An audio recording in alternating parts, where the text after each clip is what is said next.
নমস্কার বন্ধুরা, মনে করুন আজ থেকে 6 বছর আগে আপনি মিউচুয়াল ফান্ডে 50 লাখ টাকা ইনভেস্ট করেছিলেন।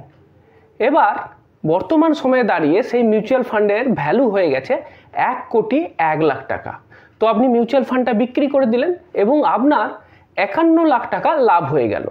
এইবার এই যে 51 লাখ টাকা লাভ হলো, তার মধ্যে 1 লাখ টাকা লাভের জন্য আপনাকে কোনো ট্যাক্স দিতে হবে না, কিন্তু বাকি যে 50 লাখ টাকা থাকছে সেই 50 লাখ টাকার উপরেতে আপনাকে 10% long term capital gain tax দিতে হবে। তো সেটা যদি আমি ক্যালকুলেশন করি, 50 লাখের 10% মানে 5 লাখ টাকা। তো আপনার ট্যাক্স লায়াবিলিটি হলো 5 লাখ টাকা, আপনাকে 5 লাখ টাকা ট্যাক্স দিতে হবে। এইবার আপনি যদি একটুখানি বুদ্ধি করে চলেন, তাহলে আপনি চাইলে এই 5 লাখ টাকা ট্যাক্সও এড়িয়ে যেতে পারবেন। সেটা কিভাবে সম্ভব সেটাই জানবো আজকের এই ভিডিওতে। ইনকাম ট্যাক্স অ্যাক্টের একটা সেকশন আছে, সেটা হলো 54F। এই সেকশন 54F বলছে যে কিছু কিছু ক্ষেত্রে ক্যাপিটাল গেনকে আপনি অ্যাভয়েড করতে পারবেন। কোন কোন ক্ষেত্রে? মনে করি আপনি স্টক বা শেয়ারেতে ইনভেস্ট করলেন, সেইখান থেকে যে গেনটা হলো সেই ক্যাপিটাল গেনটা। মিউচুয়াল ফান্ডে ইনভেস্ট করার পর যে আপনার ক্যাপিটাল গেন হলো এইটা। অথবা মনে করুন আপনি ফিজিক্যাল গোল্ড রেখেছিলেন, গোল্ড বিক্রি করে আপনার যে ইনকামটা হলো, সেই যে ইনকামটা, এই ইনকামগুলোর যে ট্যাক্স, সেই ট্যাক্সটা বাঁচানো সম্ভব যদি আপনি ওই টাকাটা রেসিডেন্সিয়াল প্রপার্টি কেনার জন্য ইউজ করেন। তো এক্ষেত্রে একটা কন্ডিশন আছে যে আপনি যে টাকাটা জমা করেছিলেন এবং আপনার যে টাকাটা গেন হয়েছে, এই দুটো মানে প্রিন্সিপাল প্লাস আপনার যে গেনটা হয়েছে, এই দুটো মিলিয়ে যে টাকাটা হচ্ছে, সম্পূর্ণ যে সেলসের অ্যামাউন্ট, সেই টোটাল অ্যামাউন্টটা যদি আপনি রেসিডেন্সিয়াল প্রপার্টি কেনার জন্য ব্যয় করেন, তাহলে কিন্তু আপনাকে কোনো ক্যাপিটাল গেন ট্যাক্স দিতে হবে না। এইবার শুধুমাত্র এই নিয়মটা জানলেই হবে না, এই নিয়মটার অ্যাপ্লিকেবিলিটিটা জানতে হবে। মানে এর মধ্যে কিছু টার্মস অ্যান্ড কন্ডিশন আছে, সেই টার্মস অ্যান্ড কন্ডিশনগুলো মেনটেন করলে কিন্তু আপনি এই টোটাল ট্যাক্সটা এড়াতে পারবেন। তো সেই টার্মস অ্যান্ড কন্ডিশনগুলো কী কী সেটা খুব জানা দরকার। প্রথম condition, you must use the total sale proceeds. যেটা আগেই বলছিলাম যে আপনাকে সমস্ত টাকাটাই কিন্তু ইনভেস্ট করতে হবে। ধরুন আগের যে এক্সাম্পলটা শুরুতে আমি বলছিলাম, ওখানে আমার কি ছিল যে টোটাল 50 লাখ ইনভেস্ট করেছিলাম, 51 লাখ গেন হয়েছিল। টোটাল আমার সেল ভ্যালু হয়েছিল কি 1 কোটি 1 লাখ টাকা। তো আপনাকে এই টোটাল 1 কোটি 1 লাখ টাকা, এই টোটাল টাকাটা দিয়েই কিন্তু আপনাকে রেসিডেন্সিয়াল প্রপার্টিটা কিনতে হবে। এইবার 2 নম্বর কন্ডিশনটা কি?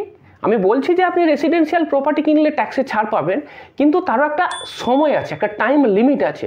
সেই টাইম লিমিটটা কি? ধরুন যদি আপনি রেসিডেন্সিয়াল প্রপার্টি যেটা কিনা রেডিমেড সেটা কেনেন, তাহলে আপনি যেদিন এই মিউচুয়াল ফান্ডটা বিক্রি করছেন তার থেকে 2 বছরের মধ্যে কিন্তু আপনাকে রেসিডেন্সিয়াল প্রপার্টিটা কিনে নিতে হবে। এইবার ধরুন আপনি কোনো আন্ডার কনস্ট্রাকশন প্রপার্টি কিনছেন বা আপনি নিজে কনস্ট্রাকশন করছেন, সেক্ষেত্রে 3 বছরের মধ্যে কিন্তু কাজটা কমপ্লিট হয়ে যেতে হবে। আর 3 নম্বর যে পয়েন্ট, সেটা খুব ইন্টারেস্টিং, যে আপনি প্রপার্টিটা ওই মিউচুয়াল ফান্ড ইউনিট বিক্রি করার পরে কিনলেই হবে এমন না।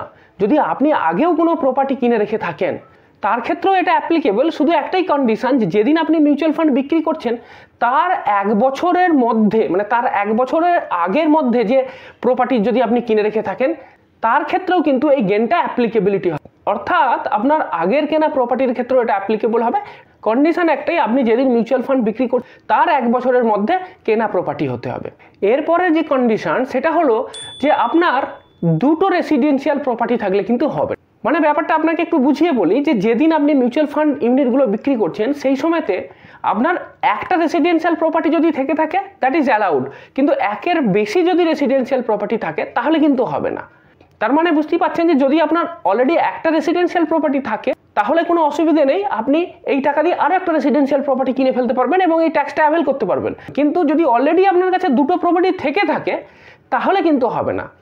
এরপরে যে কন্ডিশন, আপনার এই যে টোটাল টাকাটা, এই টাকাটা কিন্তু শুধুমাত্র রেসিডেন্সিয়াল প্রপার্টি কেনার ক্ষেত্রেই ব্যবহার করা যাবে। আপনি যদি ওই টাকা দিয়ে জমি কেনেন বা আপনি যদি ওই টাকা দিয়ে কোনো কমার্শিয়াল প্রপার্টি কিনতে চান, তাহলে কিন্তু এই যে বেনিফিটটা, এই বেনিফিটটা পাবেন না। এর পরের যে পয়েন্টটা, সেটা খুব ইম্পর্টেন্ট, সেটা হলো যে আপনি রেসিডেন্সিয়াল প্রপার্টি কিনলেন, কিন্তু কেনার পর আপনার ওই রেসিডেন্সিয়াল প্রপার্টিটা অ্যাটলিস্ট 3 বছর আপনাকে হোল্ড করে থাকতে হবে। তার আগে কিন্তু এই রেসিডেন্সিয়াল প্রপার্টিটা বিক্রি করা যাবে না। যদি তার আগে বিক্রি করে দেন, তাহলে যে বেনিফিটগুলো আপনি পেয়েছিলেন সেটা রিভার্স হয়ে যাবে। শুধু তাই না, তার সাথে সাথে আপনাকে পেনাল্টিও দিতে হবে। তো মোটামুটি একটা জিনিস ক্লিয়ার হয়ে গেল যে 3 বছর আপনাকে ওই রেসিডেন্সিয়াল প্রপার্টিটা নিজের আন্ডারে রাখতে হবে। এরপর শেষ যে কন্ডিশনটা, সেটা হলো যে ম্যাক্সিমাম এক্সেমশন যেটা, সেটা 10 কোটি টাকা। এবার আপনাকে যে আমি বললাম যে আপনি টোটাল যে টাকাটা পেয়েছেন মিউচুয়াল ফান্ড থেকে, টোটাল আপনার ইনভেস্টমেন্ট প্লাস গেন মিলিয়ে 10 কোটি টাকা পর্যন্ত আপনি অ্যাসেট কেনার জন্য ছাড় পাবেন। এবার যদি 10 কোটির বেশি হয়ে যায় তাহলে কি হবে, 10 কোটির পরের অংশটা অর্থাৎ 10 কোটির উপরে যে অংশটা সেইটার জন্য কিন্তু আপনাকে ট্যাক্স দিতে হবে। মনে করুন আপনি টোটাল 20 কোটি টাকা মিউচুয়াল ফান্ড থেকে পেয়েছেন, মানে আপনার প্রিন্সিপাল প্লাস গেন মিলিয়ে।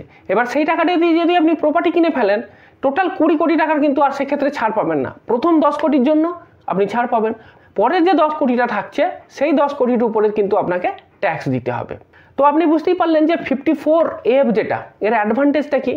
ট্যাক্সের নিয়মগুলো ভালো করে জেনে থাকলে এই অ্যাডভান্টেজগুলো আপনি ইউজ করতে পারবেন। বিশেষ করে যদি আপনার প্রপার্টি না থাকে বা আপনি রেসিডেন্সিয়াল প্রপার্টি আপনাকে কিনতে হবে, তাহলে তো আরামসে আপনি এই যে এই ক্লজটাকে ইউজ করে এই টাকাটা আপনি এখানে ইনভেস্ট করতে পারবেন, ট্যাক্সও বাঁচলো, আপনার নিজের রেসিডেন্সিয়াল প্রপার্টিও হয়ে গেল।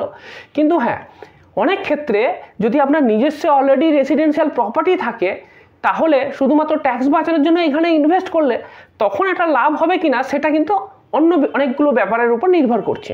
মনে করুন আগেরই এক্সাম্পলটাতে আপনার অলরেডি একটা রেসিডেন্সিয়াল প্রপার্টি আছে কিন্তু আপনি আরেকটা কেনার যোগ্য, তো সেই জন্য আপনি আরেকটা কিনে ফেললেন। এইবার মনে করুন এই 5 লাখ টাকা ট্যাক্স বাঁচানোর জন্যই আপনাকে কি 1 লাখ টাকা টোটাল তো ইনভেস্ট করতে হচ্ছে। এবারে 1 লাখ টাকা আপনার 3 বছরের জন্য কিন্তু ওইখানেতে টোটাল ব্লক হয়ে গেল। হ্যাঁ, আপনি একটা ফ্ল্যাট বা একটা বাড়ি পেলেন, সেই বাড়িটা হয়তো আপনি রেন্ট দিয়ে কিছু টাকা ইনকাম করতে পারবেন। এবার আপনাকে দেখতে হবে যে আপনার ওই রেন্টাল ইল্ড কতটা এলো, মানে ওখান থেকে আপনি বছরে কত টাকা রেন্ট পাচ্ছেন। এবার ওই টাকাটা আপনি যদি বাড়ি না কিনে অন্য কোথাও ইনভেস্ট করতেন লিকুইড অ্যাসেটেতে, সেইখান থেকে ইন্টারেস্ট পেতে পারতেন। বন্ডে ইনভেস্ট করলে সেখান থেকে ইন্টারেস্ট পাওয়া যাবে, বা অন্য কোনো মিউচুয়াল ফান্ড, ডেট ক্যাটাগরির মিউচুয়াল ফান্ডে ইনভেস্ট করলেন, সেইখান থেকে কি রিটার্ন পাবেন সেই দুটোর কিন্তু একটা ক্যালকুলেশন করতে হবে। ক্যালকুলেশন করে দেখতে হবে যে কোন দিকে লাভ বেশি আছে। তো সেইটার উপর ডিপেন্ড করবে যে আপনি তখন 54F এটাকে ইউজ করবেন নাকি টোটাল 5 লাখ টাকা ট্যাক্স দিয়ে বেরিয়ে যাবেন। তো সেটা কিন্তু একটা ক্যালকুলেশনের উপর ডিপেন্ড করছে। আর তাছাড়া যখনই আপনি প্রপার্টি কিনছেন, প্রপার্টি পারচেজ করার সময় তো বিভিন্ন ধরনের ট্যাক্স, আইনি ঝঞ্ঝাট এবং লিগ্যাল যেসব স্ট্রাকচারগুলো আছে সেগুলো আপনাকে ফলো করতে হবে। তার জন্য আপনার খরচাখরচি আছে, বিভিন্ন ধরনের ডিউটি দিতে হবে। তো সেইগুলো কিন্তু আপনার সেক্ষেত্রে অ্যাড হবে। তো সেইগুলো আপনাকে হিসেবের মধ্যে রেখে তারপরে ডিসিশনটা নিতে হবে। এইবার মনে করুন আপনার কিছু টাকা ফিক্সড ডিপোজিটে আছে।